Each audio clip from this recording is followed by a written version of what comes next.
안녕하세요. 일진여입니다. 나라는 잘 살지 몰라도 국민들은 빈곤한 생활에 허덕이는 나라, 바로 일본인데요. 그 이유는 아마 재산의 80%를 세금으로 내고 있는 엄청난 증세 대국 때문일지도 모르겠습니다.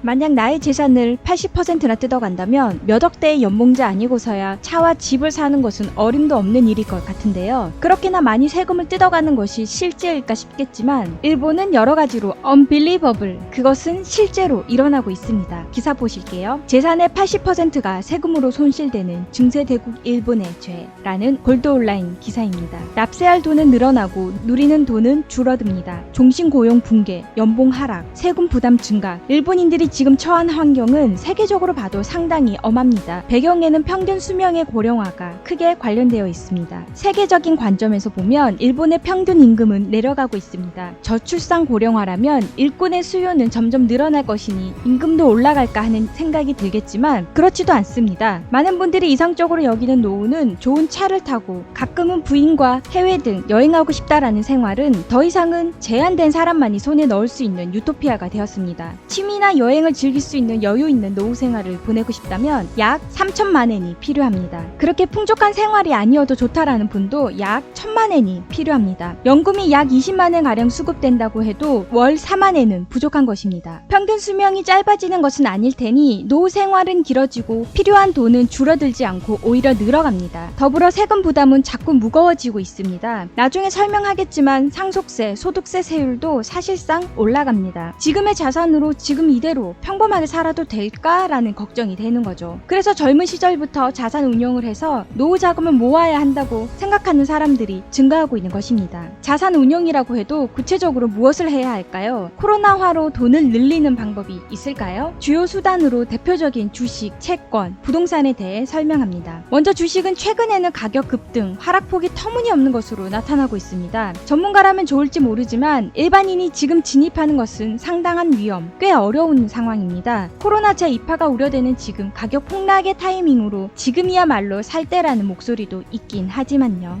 다음으로 채권, 일본인이 선호하는 금융상품이지요. 안정적으로 운영할 수 있다는 점에서 유사시 채권이라고 불려지고 있습니다. 하지만 의외로 현재 상태가 점점 더 심각해지고 있습니다. 안정을 이루는 채권은 수익률이 현저히 낮습니다. 예를 들어 수익률 0.5% 같은 것도 드물지 않습니다. 10년을 가지고 있어도 수익률은 5%입니다. 만약 채권 가격이 5% 이상 흔들린다면 이것을 자산 운영이라고 부를 수 있을까 하고 의심하는 것도 자연스러운 일입니다. 마지막으로 부동산인데 요즘은 임대료 하락, 특히 상업용 건물이 어려운 상황에 처해 있습니다. 상업용 건물을 소유한 분들 중 특히 요식업이 들어있는 빌딩은 세입자의 철수가 멈추지 않아 공경에 처해 있습니다. 건물주 앞으로 임대료 감액 요청이 흩날리며 날라오고 있는데 건물주가 응하지 않거나 할 수 있을까요? 뭔가 얼른 대응하는 게 정석이 되고 있습니다. 이유는 명확합니다. 코로나화로 지금의 세입자를 잃게 된다면 같은 금액의 입주 모집을 하더라도 제대로 이익을 내어 임대료를 잘 내주는 세입자가 있다고 생각하기 어려우며 모집하는 것에도 시간이 걸려버립니다. 그렇다면 임대료를 낮춰야 할 수밖에 없는데 퇴거되는 것에 위험이 있기 때문에 요구를 삼킬 수밖에 없다는 상황이 됩니다. 세금으로 재산의 80%를 잃고 있다는 거 알고 있습니까? 먼저 세금에 대한 부분에서 일본은 세금 강국, 법인세는 자꾸 떨어지는 반면 소득세와 상속세에 관해서는 증가율로 현재 55%나 되고 있습니다. 증가세라고 쉽게 말하고 있지만 구체적으로 상속세도 소득세도 기초공제액이 내려가고 있는데요. 이 세금은 기본적인 돈에서 기본 공제된 금액에 세율을 부과하지만 그 마이너스 틀을 축소하고 있기 때문에 돈의 대부분이 과세 대상이 되어버리는 것이 증세의 구조입니다. 비록 100%가 들어와도 55%를 세금으로 내놔야 합니다. 이 외에 일본은 이중과세 국가입니다. 남은 45%에 또 한 번 55%의 상속세가 소요. 그러면 나머지는 20%가 되어버립니다. 80%나 세금으로 잃고 있는 것인데요. 그나마 남은 20%에 투자를 해서 22%가 됐거나 25%가 됐다고 일회일비해도 그만큼 큰 가치는 없습니다. 더 큰 것을 잃게 하고 있으니까요. 그래서 우선 확고한 세금 대책을 하는 것이 중요한 것입니다. 다음은 투자에 관한 부분으로 일본은 세계 최고 수준의 돈을 빌리기 쉬운 나라입니다. 코로나의 영향으로 요즘은 힘들지만 보통 한 달에 일주일 정도 해외에 왕래하면서 해외 정세를 바라보는 가운데 대출에 관해서는 일본의 특이함을 통감하고 있습니다.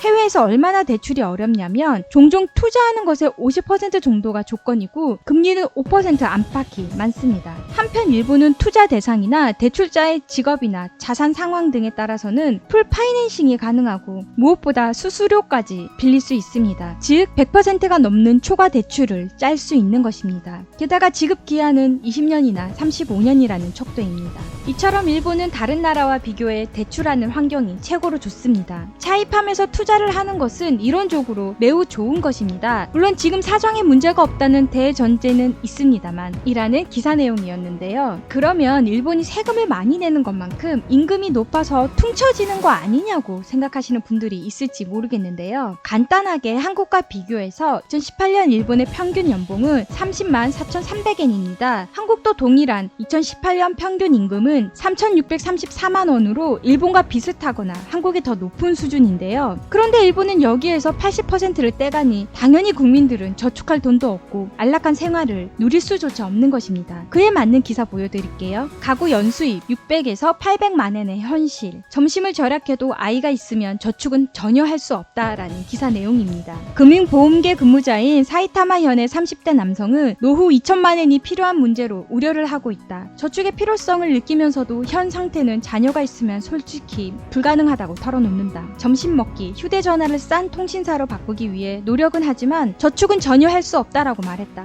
서비스계 회사에서 일하는 도쿄도 40대 여성은 자녀가 고등학교에 오르자마자 생활에 여유가 없어졌다고 호소한다. 고등학생이 되면 아이라고 해도 먹는 양은 성인 수준이나 그 이상일 수도 있고 옷도 금방 작아지므로 돈이 많이 든다며 또 여성은 남편의 부양에 들어있지 않아서 1세대 독립 수준의 납세액을 낸다고 한다. 그것에 대해서도 어떠한 수당도 대상 외이므로 부부 2인분만큼 감당하는 세금은 너무 많다고 불만을 더해갔다. 제조업체에서 일하는 이바라키 현의 50대 남성의 경우 부부 맞벌이로 4명의 자녀를 양육한다며 현재 생활에 대해서는 여유 없는 삶의 아이들에게 미안한 마음이라고 한다. 아이는 사립대학에 다니고 있는데 학비가 너무 비싸서 코로나로 휴교하고 있는데도 대학 시설비가 보통 수준으로 드는 것에도 납득할 수 없으며 이것이 국립이었다며 상당히 다를 겁니다 라고 토로했다. IT 통신계 회사에 근무하는 교토부 40대 여성은 부부 맞벌이로 가구 연봉 750만엔, 고양이 2마리를 키우고 있고 아이는 없다며 현재 생활에 대해서는 여유가 있다고 하지만 예전에는 달랐다고 한다. 가게 연봉 500만엔을 받을 때는 모두 절약해야 했고 디저트나 과일은 1년에 몇 번밖에 살 수 없었고 외식도 용기가 필요했다. 하지만 국산소를 먹는 것은 결혼 기념일에 특별 이벤트 정도라며 가구 연소득이 600만엔으로 올라가면서 겨우 옷 등을 구입하는 빈도도 늘었고 연소득 700만엔을 넘으면서 점차 구매폭도 넓어져 갔다고 한다며 기사는 마쳤는데요. 자녀가 없고 맞벌이 부부로 연봉 8천만원 정도는 되어야 그나마 평이한 생활을 할 수 있는 정도인 것 같습니다. 그 전에는 과일도 몇 번 못 사먹을 정도였다고 하니까요. 그렇게도 국민들에게 돈을 뽑아가는데 그럼 마땅히 그 혜택이 국민들에게 돌아가고 있는 것일까요? 예전 제 영상에서도 다룬 적 있지만 일본은 계속 최대 예산을 추경하고 있어 당연히 역대 최대 국채를 기록하고 있는데요. 결론은 일본 정부가 그 어마어마한 세금을 착취해서 해온 거라곤 국채 늘린 것밖에 없다고 해도 과언은 아닐 것 같습니다. 세금의 80%나 내면서 지진, 쓰나미, 방사능, 화산 폭발 등 제지옥 같은 나라에서 먹으리 좋다고 따닥따닥 좁은 집에서 쏟아지는 혐한과 국뽕방송에 취해 역시 일본은 세계 최고라며 전 세계 사람들은 일본을 동경하고 일본에서 살고 싶어 한다고 착각하고 사는지 모르겠습니다. 오늘은 여기까지 할게요. 오늘 하루도 좋은 일진 되세요.